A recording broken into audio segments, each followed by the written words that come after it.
Assalamualaikum warahmatullahi wabarakatuh. Halo semuanya, kami dari kelompok 1 IKMB akan mempresentasikan hasil diskusi kami mengenai penanganan bencana. Sebelum masuk, izinkan saya memperkenalkan teman-teman anggota saya terlebih dahulu. Yang pertama ada Melinda Cecilia, yang kedua ada Adinda Satria Filtami yaitu saya sendiri, yang ketiga ada Nadine Vidya Aulia Rahma, yang keempat ada Nur Kartika Putri. Kondisi cuaca di Indonesia yang tidak menentu berdampak pada banyaknya bencana yang terjadi.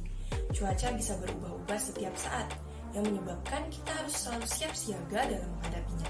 Salah satu bencana yang dapat terjadi akibat perubahan cuaca yaitu angin topan. Maka dari itu, di sini kami akan membahas tentang penanganan bencana angin topan. Baiklah, sebelum kita masuk ke penanganannya, ada baiknya kita mengetahui dulu definisi angin topan. Jadi, angin topan itu merupakan angin yang berhembus dengan kekuatan kencang atau sangat kuat. Angin topan biasanya terjadi di daerah yang mempunyai iklim tropis, terutama di daerah yang dekat dengan garis balik utara atau garis balik selatan.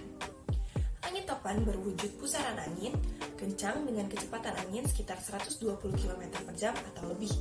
Bahkan, di level tertingginya, kecepatan angin topan mencapai hingga 250 km per jamnya.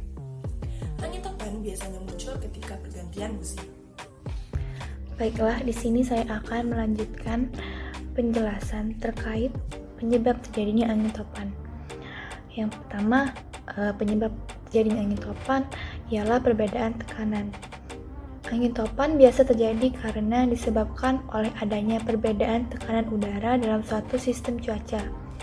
Biasanya angin topan lebih berpotensi ketika musim kemarau di siang hari. Yang kedua, disebabkan karena suhu udara yang sangat panas.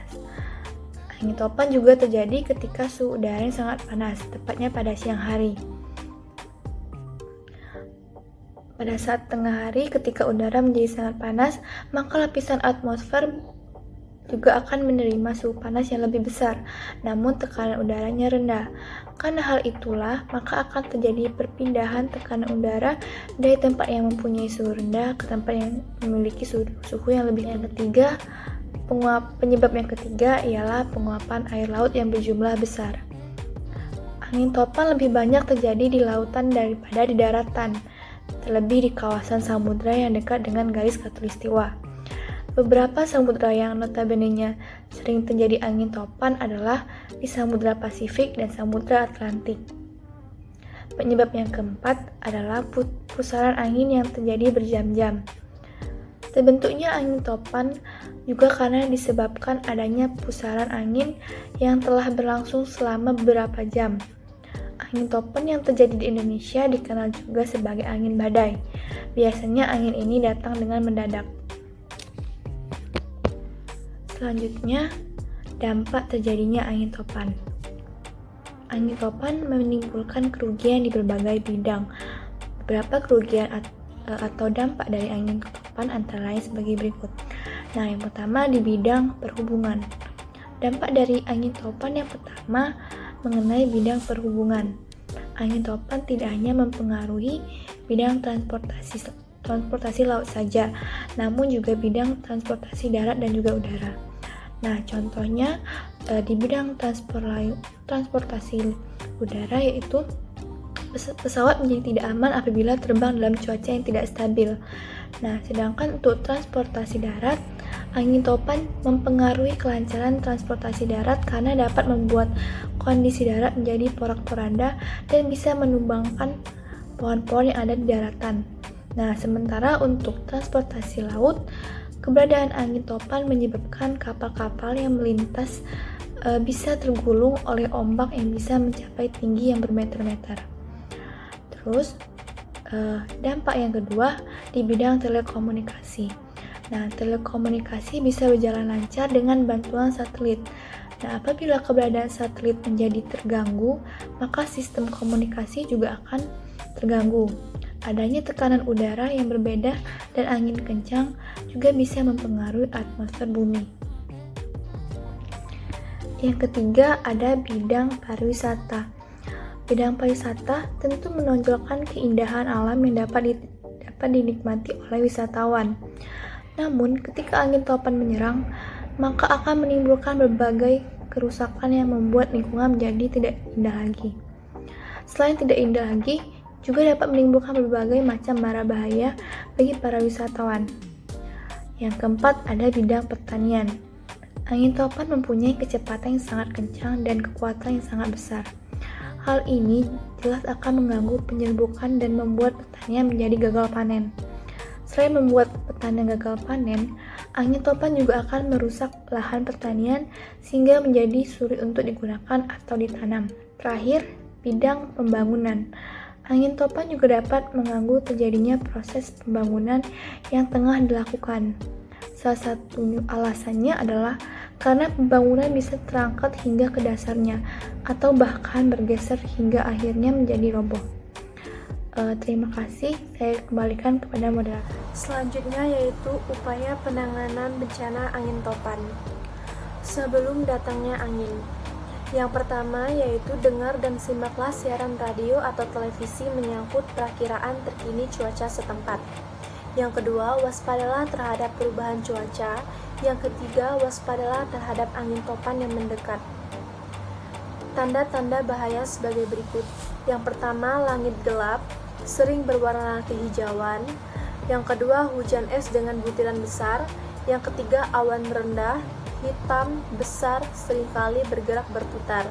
Yang keempat, suara keras seperti bunyi kereta api cepat. Yang kelima, bersiaplah untuk ke tempat perlindungan bila ada angin topan mendekat. Selanjutnya yaitu datangnya angin. Yang pertama, bila datang keadaan bahaya, segeralah ke tempat perlindungan. Yang kedua, jika berada di dalam bangunan seperti rumah, gedung perkantoran, sekolah, rumah sakit, pabrik, pusat perbelanjaan, gedung pencangkar langit, maka segera menuju ke ruangan yang telah dipersiapkan untuk menghadapi keadaan tersebut seperti ruangan yang dianggap paling aman, basement, ruangan anti badai, atau di tingkat lantai yang paling bawah. Yang ketiga, jika sedang di dalam keadaan bermobil, segeralah hentikan dan tinggalkan kendaraan Anda serta carilah tempat perlindungan yang terdekat seperti yang telah disebutkan di atas. Jika berada di luar ruangan dan jauh dari tempat perlindungan, yang pertama itu, tiraplah pada tempat yang serendah mungkin. Yang kedua, jangan berlindung di bawah jembatan, jalan layang, atau sejenisnya. Yang ketiga, jangan pernah melarikan diri dari angin puting beliung dengan menggunakan kendaraan bermobil. Yang keempat, hati-hati terhadap benda-benda yang diterbangkan angin puting beliung. Materi selanjutnya yaitu upaya penanggulangan angin topan. Jadi ada beberapa upaya yang dapat kita lakukan dalam penanggulangan bencana angin topan. Yang pertama, membuat bangunan dengan fondasi yang dalam dan kuat. Hal ini terutama harus dilakukan pada daerah yang mempunyai risiko terkena angin topan yang tinggi. Mengingat bahwasanya angin topan dapat dengan mudah mengangkat atap bangunan dan bahkan mengangkat dasar atau fondasi bangunan hingga bergeser dari tempatnya. Yang kedua, melakukan pelatihan mitigasi bencana angin topan. Pelatihan ini ditujukan bagi masyarakat. Hal ini tentu akan sangat berguna sebagai upaya pertahanan diri terhadap angin topan, serta untuk melatih diri mengenai tindakan yang paling tepat yang harus dilakukan ketika terjadi angin topan. Yang ketiga, tidak membangun bangunan di tempat yang rawan angin topan. Upaya yang paling aman di antara yang lainnya adalah menghindari daerah yang rawan terjadi angin topan untuk digunakan sebagai daerah pemukiman. Yang keempat, memasang alat pendeteksi terjadinya angin topan. Ketika alat pendeteksi angin topan sudah menggapai tanda-tanda terjadinya angin topan, maka masyarakat di daerah yang terkena angin topan tersebut harus segera mengungsi, supaya masyarakat lebih terkondisikan dan jauh dari mara bahaya.